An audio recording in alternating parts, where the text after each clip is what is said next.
بسم اللہ الرحمن الرحیم۔ السلام علیکم۔ میں آج صحیح بخاری کی کتاب کے دوسرے باب کتاب ایمان کے بیان میں سے آپ کے سامنے احادیث لے کر حاضر ہوں۔ چلے آئیں اس میں دیکھتے ہیں ٹوٹل کتنی احادیث ہیں۔ کتاب ایمان کے بیان میں 51 احادیث موجود ہیں۔ آئیے ان سے ہم استفادہ حاصل کرتے ہیں۔ اور ایمان کا تعلق قول اور فعل اور ہر دور سے ہے، اور وہ بڑھتا ہے اور گھٹتا ہے، جیسا کہ اللہ تعالیٰ نے فرمایا تاکہ ان کے پہلے ایمان کے ساتھ ایمان میں اور زیادتی ہو، سورۃ الفتح آیت نمبر 4۔ اور فرمایا کہ ہم نے ان کو ہدایات میں اور زیادہ بڑھا دیا، سورۃ کہف آیت نمبر 13۔ اور فرمایا کہ جو لوگ سیدھی راہ پر ہیں ان کو اللہ اور ہدایت دیتا ہے، سورۃ المریم آیت نمبر 76۔ اور فرمایا کہ جو لوگ ہدایت پر ہیں اللہ نے اور زیادہ ہدایت دی اور ان کو پرہیزگاری عطا فرمائی، سورہ محمد آیت نمبر 17۔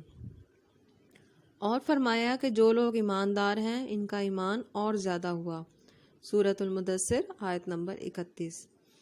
اور فرمایا کہ اس صورت نے تم میں سے کسی کا ایمان بڑھا دیا، فی الواقعہ جو لوگ ایمان لائے ہیں ان کا ایمان اور زیادہ ہو گیا، سورہ توبہ آیت نمبر 124۔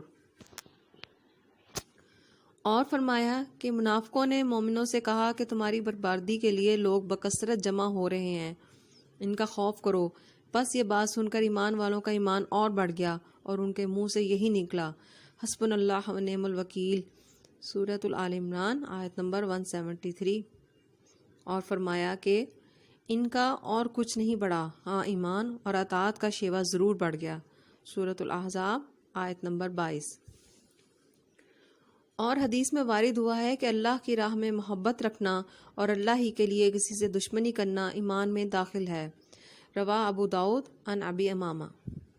اور خلیفہ عمر بن عبدالعزیز رحمۃ اللہ نے عطا بن عطا کو لکھا تھا کہ ایمان کے اندر کتنے ہی فرائض اور عقائد ہیں اور حدود ہیں اور مستحب و مسنون باتیں ہیں جو سب ایمان میں داخل ہیں، بس جو ان سب کو پورا کرے اس نے اپنا ایمان پورا کر لیا، اور جو پورے طور پر ان کا لحاظ رکھے نہ ان کو پورا کرے اس نے اپنا ایمان پورا نہیں کیا۔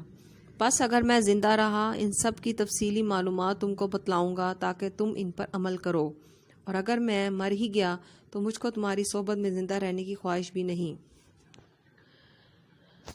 اور ابراہیم علیہ السلام کا قول قرآن مجید میں وارد ہوا ہے کہ لیکن میں چاہتا ہوں کہ میرے دل کو تسلی ہو جائے۔ اور معاذ رضی اللہ تعالیٰ عنہ نے ایک دفعہ ایک صحابی اسود بن بلال نامی سے کہا تھا کہ ہمارے پاس بیٹھو تاکہ ایک گھڑی ہم ایمان کی باتیں کر لیں۔ اور عبداللہ بن مسعود رضی اللہ تعالیٰ عنہ نے فرمایا تھا کہ یقین پورا ایمان ہے اور صبر آدھا ایمان ہے، رواہ طبرانی۔ اور عبداللہ بن عمر رضی اللہ تعالیٰ عنہما کا قول ہے کہ بندہ تقوی کی اصل حقیقت یعنی کونا کو نہیں پہنچ سکتا جب تک کہ جو بات دل میں کھٹکتی ہو اسے باہر بالکل نہ چھوڑ دے۔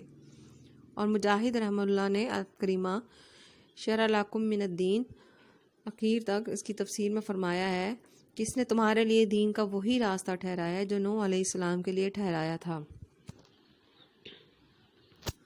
اس کا مطلب یہ ہے کہ اے محمد ہم نے تم کو اور نوح کو ایک ہی دن کے لیے وصیت کی۔ اور عبداللہ بن عباس رضی اللہ تعالیٰ عنہما نے آیت کریمہ شرعت و منہاجہ کے متعلق فرمایا کہ اس سے سبیل سیدھا راستہ اور سنت نیک طریقہ مراد ہے۔ اور سورۃ الفرقان کے آیت میں لفظ دعاکم کے بارے میں فرمایا کہ ایمانکم، اس سے تمہارا ایمان مراد ہے۔ اس باب کی حدیث نمبر 8 پہلی حدیث ہے، چلے آئیں یہ سنتے ہیں۔ آپ صلی اللہ علیہ وآلہ وسلم نے فرمایا اسلام کی بنیاد 5 چیزوں پر قائم کی گئی ہے۔ اول، گواہی دینا کہ اللہ کے سوا کوئی معبود نہیں اور بے شک محمد صلی اللہ علیہ وآلہ وسلم اللہ کے سچے رسول ہیں، اور نماز قائم کرنا اور زکوٰۃ ادا کرنا اور حج کرنا اور رمضان کے روزے رکھنا۔ جزاک اللہ، اللہ تعالی ہم سب کو احادیث سننے اور اس پر عمل کرنے کی توفیق عطا فرمائے، آمین۔